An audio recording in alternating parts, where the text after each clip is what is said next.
911 Ռադիո Արևիկի եթերում 911-ն է, բարի օր։ Ովքեր առաջին անգամ են լսում հաղորդումը, տեղեկացնեմ, որ ամեն չորեքշաբթի արտակարգ իրավիճակների նախարարության մասնագետների հետ մենք անդրադառնում ենք տարերային աղետներին ու այն վտանգավոր իրավիճակներին, որոնց հանդիպում ենք մեր առօրյայում։ Իսկ թե ինչպես պետք է վարվել կամ պաշտպանվել, ինչ պետք է անել ու չանել, նման դեպքերում խորհուրդ է տալիս փորձագետը։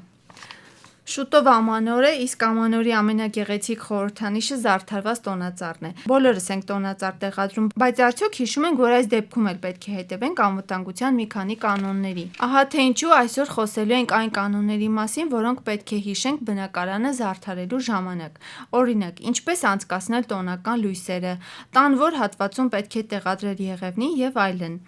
Այս հարցերի շուրջ խոսելու ենք ճգնաժամային կառավարման պետական ակադեմիայի ռեկտոր, փրկարար ծառայության գեներալ-մայոր Համլետ Մաթևոսյանի հետ։ Պարոն Մաթևոսյան, որպեսզի նոր տարին ուրախ անցնի, պետք է կանխավ մտածել գուցե տարրական, բայց պարտադիր կանոնների մասին։ Չի բացառվում, որ դրանք անտեսելու դեպքում նույնիսկ դժբախտ պատահարներ լինեն։ Օրերս նման դեպք է գրանցվել, 10-ամյա տղան ճայի թրուքի օգտագործման ժամանակ զրկվել է մատներից։ Բոլորիս հայտնի է, որ այդ սարքերը հատկապես ամանորի օրերին են հայտնվում երեխաների ձեռքում։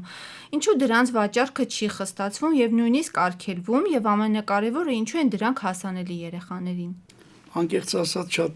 դժվար է ասել, թե ինչու չի արգելվում կամ արդյոք պետք է արգելել, թե չէ։ Ես պարզապես ասեմ, որ եթե շուկան ինքը դրա կարիքը ունի, դա միշտ էլ վաճառվելու է։ Եթե շուկան կարիքը չունենա, չի վաճառվելու։ Իսկ ինչից է կախված շուկայի կարիքը։ Ինչպես ենք մենք երեխաների հետ վերաբերում։ Արդյոք ծնողները պետք է երեխաների համար նմար բաներ գնեն կամ, չգիտեմ, ոգևորվեն, որ իրենց երեխաները ճարպկորեն ինչ-որ բանը, թե պարզապես պետք է արգելել եւ թույլ չտալ, որ երեխաները այդ գնումները կատարեն, ընդհանրապես խաղան այդ ճաթուկների հետ, պայթուցիկ տարբեր սարքավորումների հետ, որոնք լի են վտանգներով։ Նույնիսկ մեծերին չի կարելի խաղալ։ Բայց ցավոք սրտի դեռ մենք չենք կարողացել ձևավորենք այն միջավայրը, որը որ կարգավորի շուկային։ Մենք ասում ենք շուկայում չվաճառեն, իսկ մենք չենք մտածում, որ մենք կարող ենք ինքներս կարգավորել, եւ եթե շուկայում վաճառք տեղի չունենա, պարզապես այդ ապրանքները չեն հայտնվի մեր հանրապետության շուկաներում։ Մեծահասակները նույնպես կարող են վնասվածքներ ստանալ հրավառության կամ պայթուցիկ սարքեր օգտագործելու ժամանակ։ Առհասարակ ինչ կանոններ կան, որոնց պետք է հետևեն գործարկելուց առաջ, կամ որտեղ պետք է իրականացնել հրավառությունը։ Գիտեմ, որ շատերը պատշգամբից են դա անում։ Ես որպես արտակարգ իրավիճակների նախարարության աշխատակից կարծում եմ, որ ոչ միտեղ չի կարելի դա իրականացնել։ Ընդհանրապես ոչ միտեղ չի կարելի իրականացնել, որովհետև որևէ դաշտում իրականացնենք մենք խոտային ծածկույթի հրդեհ կարող ենք ունենալ, անտառային մասում իրականացնենք անտառային հրդեհ կարող ենք ունենալ, հանկարծ մի սխալ քայլ կատարենք կողքինին կարող ենք վիրավորել։ Ես չեմ հասկանում, սա ինչ խաղալիք է, որով մարդիկ էլ մի հատ դա ինչ ուրախանալու ձև է, կարող եք ինձ բացատրել, որ ես կարողանամ հասկանալ մի բան, որը լի է վտանգներով։ Ես կարծում եմ, որ ոչ ոք չպետք է դա օգտագործի։ Հիմա բնակարան ու տոնածառը զարդարելու մասին։ Երեխաներն իհարկե շատ են սիրում այդ գործով զբաղվել, մինչդեռ կարծում եմ, որ այն ավելի շատ մեծահասակների գործն է։ Եթե փորձենք բաժանել աշխատանքը, ինչ պետք է անեն ծնողները եւ ինչ պետք է չանեն երեխաները։ Ծնողները պետք է օգնեն երեխաներին զարդարելու տոնածառը, բայց որտեղ տեղադրել տոնածառը, ինչպես տեղադրել, տոնածառի տակ ինչ դնել, որ հրդեհավտանգ չլինի, ինչպես միացնել լույսերը, ինչպես ընդհանրապես զարդարանքները դնել, որ ինքը լինի անվտանգ։ Այս բոլորը մեծահասակների խնդիրն է։ Իսկ երեխաների խնդիրն է մեծահասակի օգնությամբ զարդարելու պարզապես այդ տոնածառերը։ Որոնք են այն հիմնական սխալները, որոնք մարդիկ թույլ են տալիս բնակարանը զարդարելու ժամանակ եւ ինչ վտանգներ կարող են առաջանալ մեր, այսպես ասած, ոչ գրագետ մոտեցման պատճառով։ Տոնածառերը իրենք այնպիսի նյութ են իրենց մեջ պարունակում, որ շատ ուժեղ բռնկվող նյութեր են դրանք, որտեղ յուղային մասեր են իրենք պարունակում, բնական յուղեր են պարունակում, որոնք շատ շուտ բռնկվում են։ Հետևաբար ամենավտանգավորը դա հրդեհների առաջացումն է։ Եվ եթե մենք տոնածառը որևէ տեղ տեղադրում ենք, պետք է նաև տեսնենք, թե արդյոք իրեն մոտ բացի տոնածառից հրդեհվող ինչ-որ բան կա։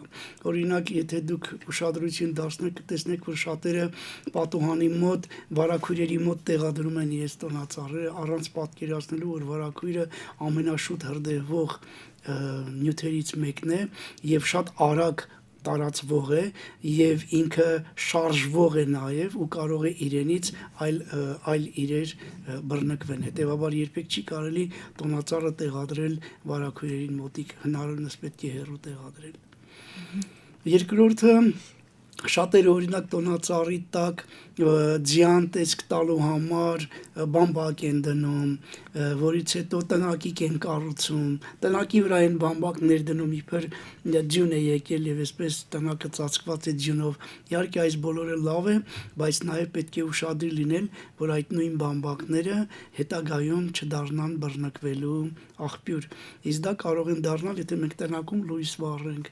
Մարդիկ կան, որոնք նույնիսկ համարձակվում են այդ տնակի մեջ դնել են փոքր մոմիկները, որ կան, եւ մոմ վառել, առանց պատկերացնելու, թե այդ մոմից ինչպիսի հրդեհ կարող է բռնկվել։ Զարդարելու հետ կապված ինչ հետաքրքիր բաներ կան, որ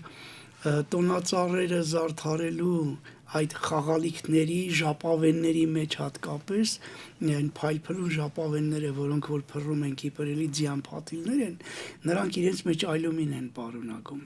Այդ ալյումինը էլեկտրական հաղորդիչ է։ Հետևաբար այդ փայլփլուն նյութերը իրենք էլեկտրական հաղորդիչներ են։ Եվ եթե մենք տոնածառի լարերը լույսերի անցկացնենք, ենթադրենք 4 կողմը փաթաթելով գնում ենք, վերևից էլ գա նման մի բան ու հանկարծ բաց տեղեր լինեն։ Ինքը միանգամից կտա կարճ միացում եւ այդ կարճ միացումից կարող են հրդեհներ բռնկվել։ Պետք է իմանալ, որ այդ փայլփլուն բաները իրենց մետաղական նյութեր են պարունակում եւ կարող են շատ վտանգավոր լինել։ Ուշադիր պետք է լինել նաև լուսրաշղթաները միացնելու ժամանակ, որոնք են անվտանգության կանոններն այս դեպքում։ Գիտեք, լուսաշղթաների վտանգավոր լինելը պետք է մարդը ճանաչի։ Օրինակ մարդիկ կան, որոնք կարող են մի քանի տարի օգտագործել միևնույն շղթաները լուսային, առանց մտածելու, որ նրանց մեկուսիչները կարող են չորացած լինել, լամպերը կարող են շարքից դուրս եկած լինել, պետք է ստուգել, թե արդյոք չունեն բաց տեղեր։ Երկրորդը ասեմ, որ պետք է նրանք իմանան այդ լամպերի մասին մի քիչ գաղափար ունենան։ Մի լամպ լավ չի աշխատում, լամպը հանում են ուղիղ միացնում են լարերը իրար։ Բայց լամպը հանում ես, դիմադրությունը փաստորեն փոքրացնում ես։ Ամեն մի լամպ դիմադրություն է։ Ինչքան լամպերի թիվը պակասեցրեցի, այնքան հոսանքի ուժը կմեծանա։ Ինչքան հոսանքի ուժը մեծացավ, այնքան կարճ միացման հավանականությունը կմեծանա։ Հետևաբար այդպես չի, որ լամպը մի քիչ թրթռած կամ դուրը չեկավ, լավ չի վառում, դու լամպը հանեցիր, լարերն ուղիղ միացրեցիր։ Դա դու պետք է իմանաս, որ ինչքան լամպ հանեցիր, այնքան դիմադրությունը փոքրացնում ես։ Ինչքան դիմադրությունը փոքրացրեցիր, հոսանքի ուժը մեծանում է։ Որքան հոսանքի ուժը մեծացավ, կարճ միացման հավանականությունը մեծանում է։ Ահա այսպիսի բաներ պետք է տիրապետել եւ իմանալ։ Անդրադառնանք նաև բենգալյան կրակներին, որոնք նույնպես կարող են հրդեհների եւ այրվածքների պատճառ դառնալ։ Գիտեք, ծնողներից շատ բան է գալիս։ Այդ ծնողների մակարդակը պարզապես ապշեցուցիչ է։ Հայրը կարող է բենգալյան կրակը վառել տար երեխային, երեխան շարժի ուրախանա, որովհետև կայծեր են թռչում, բայց եթե այդ կայծը մի հատ այրվող բանի վրա անկավ, հետո մենք պետք է մտածենք, թե ինչպես ենք այդ հրդեհը մարելու։ Ընդհանրապես մենք շատ անուշադիր ենք մեր անվտանգության նկատմամբ։ Ինչու եմ սա ասում, որովհետև տոնական օրերին նաև ընտանիքները անց են կացնում տարբեր վայրերում, ռեստորաններում, բարերում եւ այլն, որտեղ նույնպես շատ մեծ վտանգներ կարող են լինել։ Հատկապես ինչու եմ դա շեշտում, որտեղ նման ժամանակներում տարածքները զարդարվում են եւ կարող են այդ զարդարանքները իրենք հրդեհավտանգ լինել, ինչը տեղի ունեցավ Հոլանդիայում։ այ մի այդպիսի տարածքում հրդեհ բռնկվեց բենգալյան կայակներից, կպավ վերևից կախված այդ թղթե զարդարանքները եւ 3 րոպեի մեջ այդ սենյակում ջերմաստիճանը հասավ 400 աստիճանի։ 14 հոգի զոհվեցին։ Ռեստորանի անունը դրախտ էր։ Հոդված գրվեց դժոխք դրախտ ռեստորանը։ Հիմա երբ մարդիկ ուզում էին փախչել, տեսան որ ելքի մուտքերը փակ են, չեն կարողանում փախչել։ Հիմա ուզում եմ հարց տալ, մենք որ գնում ենք Երևանում որևէ բար, գետնի տակ մտնում ենք, մենք տեսնում ենք ինչ նեղաստիճան ավանդակով իջանք, իսկ կա մի ելք, որտեղից կարող ենք դուրս գալ։ Եվ ինչով մենք պետք է զբաղվենք։ Դրա համար բենգալյան կայակներից պետք է շատ զգուշ լինել։ Պարոն Մաթևոսյան, շնորհակալ ենք։ Հուսով եմ ձեր խորհուրդները լսեցին մեր ունկնդիրները եւ ուրախ կլինենք, եթե հետամուտ լինեն դրանց։ Պարոն Մաթևոսյան, ամանորից առաջ ինչ կմաղթեք մեր ունկնդիրներին։ Ես քանի որ շատ մեծ